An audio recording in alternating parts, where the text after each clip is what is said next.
ஜோதிட நேயர்கள் அனைவருக்கும் வணக்கம் நேயர்களே. இந்த தை மாத மிதுன ராசிக்குரிய பலன்களை பார்க்க போகிறோம். இந்த தை மாதம் சோப கிருது அப்படிங்கிற வருடத்தில் பிறக்குது. புது வருடமும் அந்த வருஷத்தில் தான் பிறந்துச்சு. தை மாதமும் அந்த வருடத்தில் தான் பிறக்கின்றது. திதி சதுர்த்தி திதியாக பிறக்கின்றது. நட்சத்திரம் சதயம் நட்சத்திரமாக பிறக்கின்றது, ராகுவோட நட்சத்திரமாக. சித்த யோகம் மதியம் 1:05 வரை உண்டு. நாம யோகம் வயதீபாதம் அப்படிங்கிற நாம யோகத்தில் பிறக்குது. கரணம் பத்திரை அப்படிங்கிற பாயித்தீரை அப்படிங்கிற கரணத்தில் பிறக்குது. சந்திராஷ்டமம் கடகராசிக்கு பூச நட்சத்திரம்.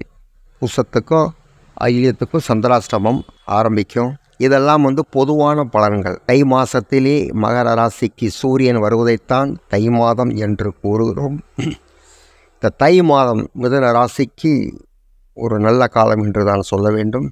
எதிர்பார்த்த காரியங்கள் விறுவிறு நடக்கும். தொழில் புரிகிறவங்க நல்ல லாபத்தை அடைவார்கள். எதிர்பாராத தனலாபம் சேரும். வரன் தேடிக்கொண்டு இருப்பவர்களுக்கு தை மாதம் முதல் வாரத்திலே நல்ல வரனாக அமையும். ஆனால் நல்ல வரனாக அமையும், ஆனால் டக்குன்னு முடிவெடுத்துடக்கூடாது. நிறுத்தி நிதானமாக பார்க்கணும். கலைஞர்களுக்கு, கலைத்துறையில் இருக்கக்கூடிய கலைஞர்களுக்கு பொற்காலம் என்று தான் கூறணும். ரொம்ப நாள் பார்ப்போம்னு சொல்லிக்கிட்டு இருக்கோம், ஃபோன் போட்டு வாங்கன்றுருவாங்க. மாணவர்களுக்கு படிப்பு, படிக்காத மாணவர்களும் டக்குன்னு புக்கை எடுத்தோடனே ஞாபகத்தோடு படிக்கக்கூடிய சூழ்நிலை உருவாகும். உத்தியோகஸ்தர்களுக்கு மேலதிகாரிகள் ரொம்ப அனுசரியாக நடந்துக்கிடுவாங்க, இவங்கக்கிட்ட ஆலோசனை கேட்பாங்க. மற்றும் உடல் நலம் சீராக இருக்கும். தாய் தந்தையின் ஆதரவும் அனுசரணையும் கிடைக்கும். மனைவி வழியில் குழப்பங்கள் நீங்கும். பலவிதமான நன்மைகள் கிடைக்கும். இந்த தை மாதம் பார்க்கும்போது மிதுன ராசிகள் எவ்வளோ கஷ்டப்பட்டாங்களோ அந்த கஷ்டத்துக்குரிய பலனை அனுபவிப்பாங்க. ஒரு சில பேர் விரும்பிய இடத்துக்கு டிரான்ஸ்ஃபர் ஆவாங்க. ஒரு சில பேர் எதிர்பார்த்து இந்த பூர்வீக சொத்து கிடைக்கும் அப்படிங்கிறத விட நல்ல தகவல் சேரும்.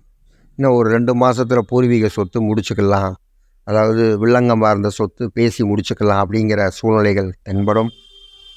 மற்றும் சில வெளிநாடு வாய்ப்புகளுக்காக காத்திருப்பவர்களுக்கு நல்ல பலன் தை மாதத்திற்குள் வந்துவிடும்.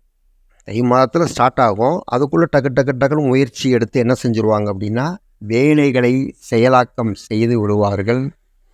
அதனால் தை மாதம் பொதுவாகவே மிதுன ராசிக்கு ஒரு நல்ல காலம் என்று தான் சொல்லலாம். இன்னொன்று என்ன அப்படின்னா, எடுத்தோடனே டக்குன்னு எதையும் எடுத்தோம் கவுத்தோம் என்று முடிவெடுத்துடக்கூடாது. ஏன்னா தை மாதம்னா அந்த 9 கிரகங்களையும் பார்த்து தான் நம்ம முடிவெடுக்க வேண்டியிருக்கு, எந்தெந்த கிரகம் எதில் இருக்குன்னு. ஸோ அப்படி பார்க்கும்போது ஃபேவராக இருக்கக்கூடிய கிரகம் நன்றாக இருக்கிறது, அதை பற்றி ஒன்றும் இல்லை. மற்ற 8 கிரகத்தையும் நம்ம பார்த்து தான் செயலாக்கம் செய்யணும். ஒரு சில நேரங்களில் அலைச்சல்கள் அதிகமாக இருக்கும், ஆனால் இப்போதைக்கு இருக்காது. தை மாதம் ஃபுல்லாக அலைச்சல் இருக்காது. வரக்கூடிய அந்த காலகட்டங்களில் அலைச்சல்கள் கொஞ்சம் அதிகமாக இருக்கும். நண்பர்கள் சற்று நல்ல இணக்கத்துடனே இருப்பார்கள். நண்பர்களால் தான் இந்த மிதுன ராசி நேயர்களுக்கு இந்த தை மாதம் நல்ல பலன்கள் கிடைக்கவும் வாய்ப்பு உண்டு.